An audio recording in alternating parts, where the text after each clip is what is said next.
रविंदर जी, सबसे पहला सवाल मेरा आपसे है कि अभी हमने केजरीवाल जी का बाइट सुना कि उन्होंने क्या वादे किए थे, छोटे से घर में रहूंगा। क्या ये जो केजरीवाल थे और आज के जो केजरीवाल हैं ये बदल गए?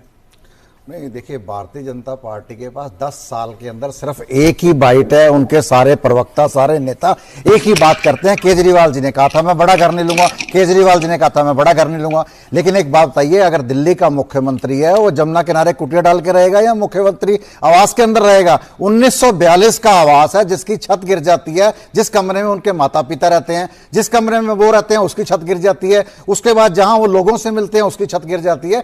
पीडब्ल्यूडी ऑडिट करके ये कहती है कि इसकी रेनोवेशन होगी, जो चाहे सिविल लाइंस हो चाहे ल्यूटन जोन्स हो, वहां पे कंस्ट्रक्शन बैन है। लेकिन जितनी कंस्ट्रक्शन हुई है उसका नक्शा पास करके उतना आप उसको दोबारा से बना सकते हो। अब सारे चैनल कह रहे हैं 45 करोड़ रुपया लग गया, ये लग गया, लेकिन संजय सिंह जी ने प्रेस कॉन्फ्रेंस करके कहा कि 30 करोड़ रुपए का खर्चा है और मुख्यमंत्री आवास के ऊपर इसका इशू बना लिया। उनका कोई निजी आवास तो है नहीं, ये तो मुख्यमंत्री का आवास है। आज वो मुख्यमंत्री है, कल को कोई और आएगा, वो रहेगा। अगर दूसरी बात अगर आप टीवी की कहते हैं तो मैं आपको बताऊं कि कोई भी बड़ी कंपनी ओवर बिलिंग नहीं करती। अगर ओवर बिलिंग करेगी तो ऑडिट के अंदर वो फंस जाएंगे। और जो 84 इंच के टीवी हैं उनके अंदर कई प्रकार के मॉडल्स आते हैं और जिनकी कीमत तय होती है। अच्छा, आपने एक बात कही कि दिल्ली के मुख्यमंत्री हैं तो जमुना के किनारे कुटिया बनाकर तो रहेंगे नहीं, लेकिन दिल्ली के मुख्यमंत्री हैं तो महल में भी नहीं रहेंगे। और दूसरी बात आपने कही, और जो मैं लगातार 3 दिन से आम आदमी पार्टी के हर नेता के मुंह से सुन रहा हूं, हर नेता कह रहा है कि सीएम के जो माता पिता जहां रहते थे उस कमरे की छत गिर गई, एक और छत का गिरने का जिक्र आ रहा है।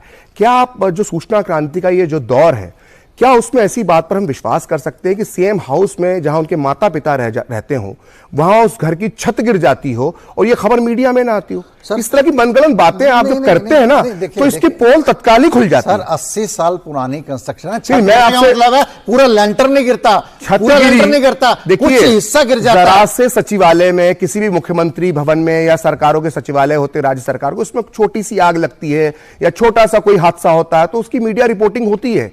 तो जब अरविंद केजरीवाल के सरकारी घर में इतनी बड़ी घटना हो गई, वो खबर बाहर क्यों नहीं आई?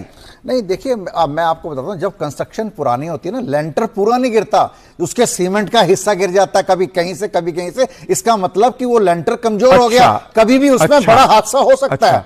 उसकी रिपेयर करी जाती है और रिपेयर करने में 45 करोड़ रुपए खर्च हो जाएंगे। नहीं हो सकते। मतलब अगर छोटा सा सीमेंट का टुकड़ा गिर गया तो उसके रिपेयर में 45 लाख रुपए खर्च हो जाएंगे। छत गिरी तो मार्बल क्यों लगाया जा रहा था? पीडब्ल्यूडी की ऑडिट रिपोर्ट थी कि 80 साल पुरानी बिल्डिंग है और इसको दोबारा से बनाया जाएगा। मैं आपको बताऊं, पीडब्ल्यूडी भी आपका नहीं, देखिए, एक आपने कहा कि छत में से सीमेंट का टुकड़ा गिर गया, चलिए ठीक है, आपने उसका रिपेयर किया। नीचे मार्बल क्यों, वियतनाम का मार्बल क्यों लगाया जा रहा था? सर, आज की डेट के अंदर अगर 100 गज का मार्बल जो है 100 गज उसमें इटालियन मार्बल भी लगता है, बहुत सारे मार्बल। अपनी बात पूरी करने दीजिए। वहां यहाँ पे बहुत सारे मार्बल्स लगते हैं जो यहाँ पे दिल्ली की सभी मार्केटों में उपलब्ध हैं। लेकिन जब कोई मार्बल ज्यादा क्वांटिटी में मंगाया जाए, अगर उसको मकवाना का मार्बल जो है पूरे भारत, पूरी दुनिया में मशहूर है, राजस्थान दिल्ली से लगा हुआ है।